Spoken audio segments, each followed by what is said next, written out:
आज हम एक बहुत ही महत्वपूर्ण इंस्ट्रूमेंट के बारे में जानकारी लेंगे जिसको कि हम इलेक्ट्रोसर्जिकल यूनिट कहते हैं।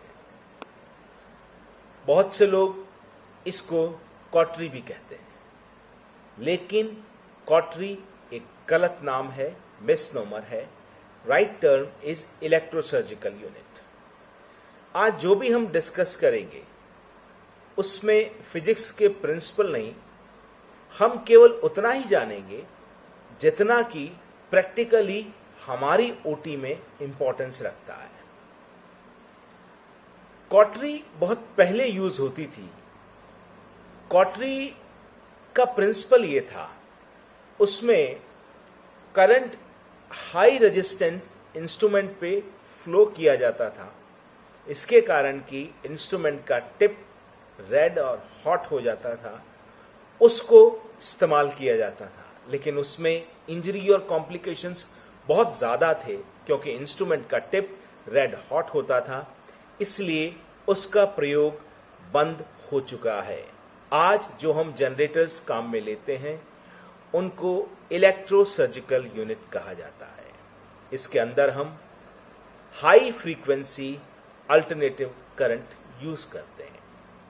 इलेक्ट्रोसर्जिकल यूनिट्स किस तरह से काम करती हैं, ये हमारे लिए जानना बहुत ज़रूरी है, क्योंकि इसके बाद ही हम किस तरह से इन जनरेटर्स को सेफली ओटी में यूज कर सकते हैं ये हम समझ पाएंगे। इलेक्ट्रोसर्जिकल यूनिट से हम एक इलेक्ट्रोड से बॉडी में करंट डालते हैं। Current means flow of electrons होता है। वो इलेक्ट्रॉन्स जब टिश्यू में जाते हैं, सेल्स में जाते हैं, तो वहां टर्बुलेंस क्रिएट करते हैं और उस टर्बुलेंस के कारण ही हीट जनरेट होती है। वो करंट जो हम एक पॉइंट से बॉडी में डालते हैं, वो करंट बॉडी में फ्लो होता हुआ हम एक दूसरे इलेक्ट्रोड द्वारा वापस मशीन में ले जाते हैं। इस तरह से इलेक्ट्रोसर्जिकल यूनिट्स में दो इलेक्ट्रोड्स यूज होते हैं, एक करंट देने वाला, एक उस करंट को वापस बॉडी से मशीन में ले जाने वाला। और यहां सबसे बड़ा डिफरेंस कॉटरी से यह है कि यहां हीट टिश्यू में जनरेट हो रही है, इंस्ट्रूमेंट के टिप पर नहीं। इलेक्ट्रोसर्जिकल यूनिट्स में हम दो चीजें देखते हैं, मोनोपोलर कॉटरी और बाइपोलर। मोनोपोलर मींस ये है कि जब हम एक इलेक्ट्रोड जो हमारा इंस्ट्रूमेंट है वो करंट डालने वाला होता है और करंट को वापस मशीन तक ले जाने के लिए हम एक अलग जगह पेशेंट प्लेट या इलेक्ट्रोड का इस्तेमाल करते हैं, जिसको हम पेशेंट प्लेट कहते हैं। इसका मतलब मोनोपोलर कॉटरी के यूज के समय हम जिस इंस्ट्रूमेंट से बॉडी में करंट जिस प्लेस पे दे रहे हैं वहां से वो करंट पूरी बॉडी में फ्लो होता है और हमारी पेशेंट प्लेट जहां लगी होती है उस पार्ट से वो करंट इकट्ठा होकर वापस मशीन में जाता है। अब यहां ये जानना जरूरी है कि जितना ज्यादा बॉडी में करंट फ्लो होगा उतना ही रिमोट इंजरीज के चांसेस ज्यादा होंगे। तो जब भी हम मोनोपोलर कॉटरी यूज कर रहे हैं तो पेशेंट प्लेट, इट मींस वापस करंट को मशीन तक ले जाने वाला जो इलेक्ट्रोड है, वो सर्जरी के पॉइंट से जितना पास होगा उतना करंट बॉडी में कम फ्लो होगा, डिस्टेंस कम रहेगा फ्लो होने का, उतना जल्दी ही करंट वापस लौट पाएगा मशीन में, तो उतने रिमोट इंजरीज के चांसेस कम होंगे। इसलिए मोनोपोलर कॉटरी के यूज के समय हमें पेशेंट प्लेट सर्जिकल एरिया के जितना पास हो उतना लगाना चाहिए। पॉसिबल हो तो उसी साइड लगाएं जिस साइड हम सर्जरी कर रहे हैं। सेकंड थिंग, पेशेंट प्लेट हम वेल वेस्कुलराइज्ड एरिया में लगाएं, वेल वेस्कुलराइज्ड और मस्कुलर एरिया में लगाएं जहां की कंडक्शन अच्छा होता है। मोनोपोलर कॉटरी के यूज के समय एक बात हमें और ध्यान रखनी है कि जब करंट पूरी बॉडी में फ्लो होता है तो कहीं से भी बॉडी के किसी भी पार्ट से अर्थिंग ना मिले। इसका मतलब यह है कि यदि पेशेंट ने कोई मेटल ऑर्नामेंट्स पहने हुए हैं और वो पेशेंट की टेबल के मेटल पार्ट के टच हो गए या किसी भी जगह से उसको अर्थिंग मिल गई, करंट को वापस मशीन में जाने के पहले कहीं और से अर्थिंग होने का, अर्थ में जाने की जगह मिल गई, तो वहां इलेक्ट्रिक बर्न हो सकता है हीट जनरेट होने के कारण। सेफ्टी का तरीका सबसे बढ़िया यही है कि पेशेंट जब अंदर हो तो आप प्रोटोकॉल बना लीजिए, सारे मेटल ऑर्नामेंट्स बाहर होने चाहिए। कई बार पेशेंट चांदी के कड़े या कुछ ऐसी कम्युनिटीज में होता है जिसमें वो पहन के इस तरह के वो वेल्डेड होते हैं मेटल के ऑर्नामेंट्स कि उनको खोलना संभव नहीं होता, तो ऐसे समय इंश्योर करें कि उनके चारों ओर नॉन कंडक्टिंग मटेरियल का अच्छा इंसुलेशन पैड आप लगाएं, कॉटन के मोटे रोल लगा दें ताकि वो पार्ट बॉडी के टच नहीं हो। ये मोनोपोलर कॉटरी को यूज करते समय सबसे बड़ी सावधानी है। Point 1, patient plate surgical area के जितना पास हो सके वहां लगाएं। पॉइंट 2, वेल वेस्कुलाइज और मस्कुलर एरिया में लगाएं ताकि जल्दी से जल्दी हीट, जल्दी से जल्दी इलेक्ट्रिसिटी वापस मशीन में लौटे। पॉइंट नंबर 3, कहीं से भी बॉडी के कोई भी पार्ट से करंट को अर्थ में जाने की जगह नहीं मिले, मींस कोई भी मेटल ऑर्नामेंट्स आप बॉडी से रिमूव कराने के बाद ही पेशेंट को अंदर लें। हम उसी इंस्ट्रूमेंट का एक जॉ करंट बॉडी में डालने वाला और दूसरा जॉ वापस उस करंट को कलेक्ट करने वाला इलेक्ट्रोड होता है। तो कंपैरेटिवली बाइपोलर सेफ है क्योंकि उसमें करंट बॉडी में फ्लो नहीं होता, इंस्ट्रूमेंट के जॉस के बीच होता है। तो जो रिमोट हीट इंजरीज होती हैं, पेशेंट प्लेट रिलेटेड जो इंजरीज होती हैं, वो बाइपोलर कॉटरी में नहीं होती। कोई भी टिश्यू पे जब हम करंट पास करते हैं तो उसमें सबसे पहले हीट प्रोड्यूस होती है, उसके बाद उसका वाटर कंटेंट इवोपरेट होता है, तो उस टिश्यू से हमें बबल उठते हुए दिखते हैं। उसके बाद उसका प्रोटीन डीनेचर्ड होता है तो वो व्हाइटिश ब्राउन कलर में चेंज होता है। इसके बाद भी हम एक्सेसिव करंट देते रहते हैं तो वो टिश्यू चार में चेंज हो जाता है जो डार्क ब्राउनिश या ब्लैक होता है। यदि हम इलेक्ट्रोसर्जिकल यूनिट यूज कर रहे हैं तो विजुअली हमें यह देखना आवश्यक होता है कि हमें कब तक करंट देना है।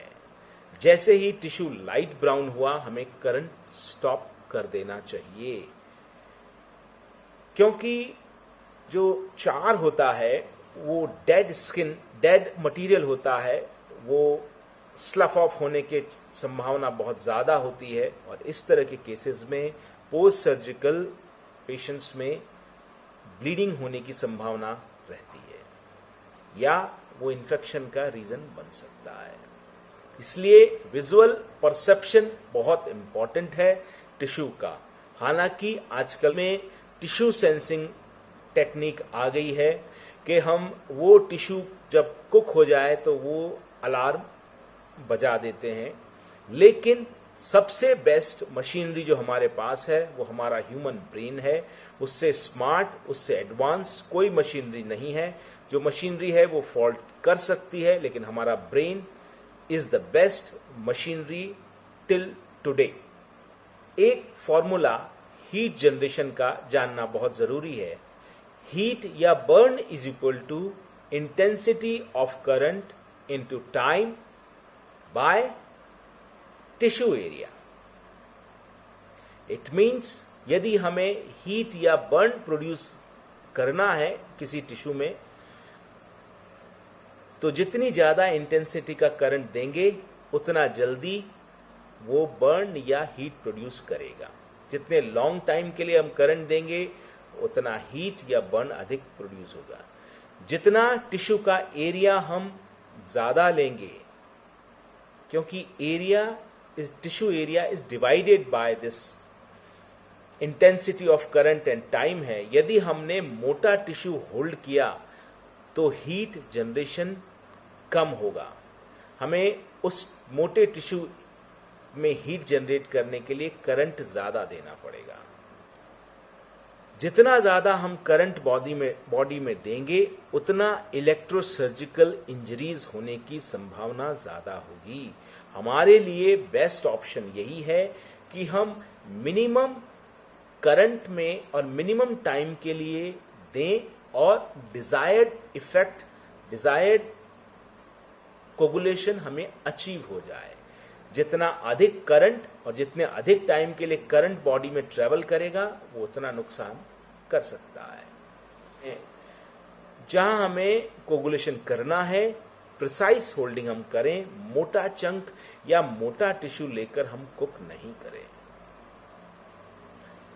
दूसरा, करंट जितना कम रहेगा हमारी इंजरीज के चांसेस उतने कम होंगे। इसलिए करंट हमेशा पल्सेटाइल फॉर्म में दें। मेरा कहने का मतलब है आप एक टोन सेट कर लें, 1 2 प्रेस किया, stop, 1 2 again press, 1 2, pulsatile form में दें। Run, stop, again run, run, stop, again run, pulsatile form में दें और टिश्यू को ऑब्जर्व करते रहें। जैसे ही आपका टिश्यू व्हाइटिश ब्राउन हो जाए, करंट को स्टॉप कर दें। नहीं, हम कंटिन्यूअस मोड में देंगे तो बॉडी में करंट जंप करता रहेगा। वो electrons, flow of current body में होगा, वो इलेक्ट्रॉन्स कहां जाके इंजरी क्रिएट करेंगे इसका हम अंदाजा नहीं लगा सकते। एक सेकंड फॉर्मूला और यहां जानना आवश्यक है, जो फ्रीक्वेंसी और हीट को रिलेट करता है। It means frequency is directly proportional to the heat generation. इसका मतलब यह है कि high frequency electrosurgical generators are better because they produce similar effect with lesser use of current। इसका मतलब यह है कि हमारा इलेक्ट्रोसर्जिकल जनरेटर हो, वो जितना हाई फ्रीक्वेंसी होगा उतनी कम करंट की इंटेंसिटी पे वो हमें डिजायर्ड इफेक्ट दे देगा। अब इसकी इंपॉर्टेंस क्या है? इसकी इंपॉर्टेंस ये है कि करंट जब हमारे कम करंट पे ही हम डिजायर्ड इफेक्ट आएगा तो इलेक्ट्रोसर्जिकल यूनिट्स के जो कॉम्प्लिकेशन है, रिमोट इंजरी है, लेटरल स्प्रेड है, कोलेटरल डैमेज है, वो मिनिमम होगा। आजकल जो इलेक्ट्रोसर्जिकल जनरेटर्स आ रहे हैं, आप यदि परचेस करने जा रहे हैं तो हाई फ्रीक्वेंसी इलेक्ट्रोसर्जिकल जनरेटर्स ही यूज करें। एक टर्म आपने सुनी होगी, RF cautery. RF cautery is high frequency electrosurgical generators, जो नॉर्मली 100 किलोहर्ट्ज के ऊपर ही काम करती है।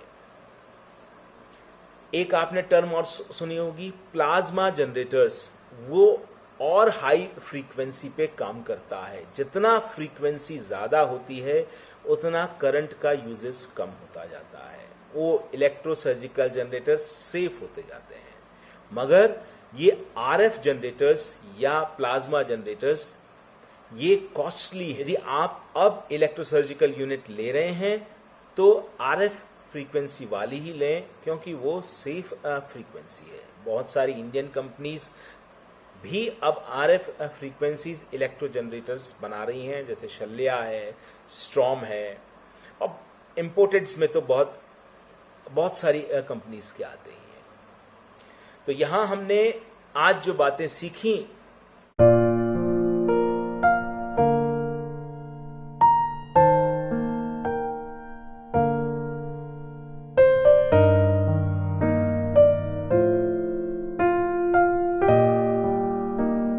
बाकी नेक्स्ट वीडियो में, जिसमें हमारी मशीनरीज में जो डिफरेंट मोड्स होते हैं, प्योर कट होता है, ब्लेंड होता है, डेसिकेट होता है, उनका क्या मतलब है और उनको हम सेफली किस किस पेशेंट में और कब वो मोड यूज कर सकते हैं, और कुछ कॉम्प्लिकेशंस के बारे में जो हम इन प्रिंसिपल को फॉलो करते हुए डेफिनेटली अवॉइड कर सकते हैं। Thank you.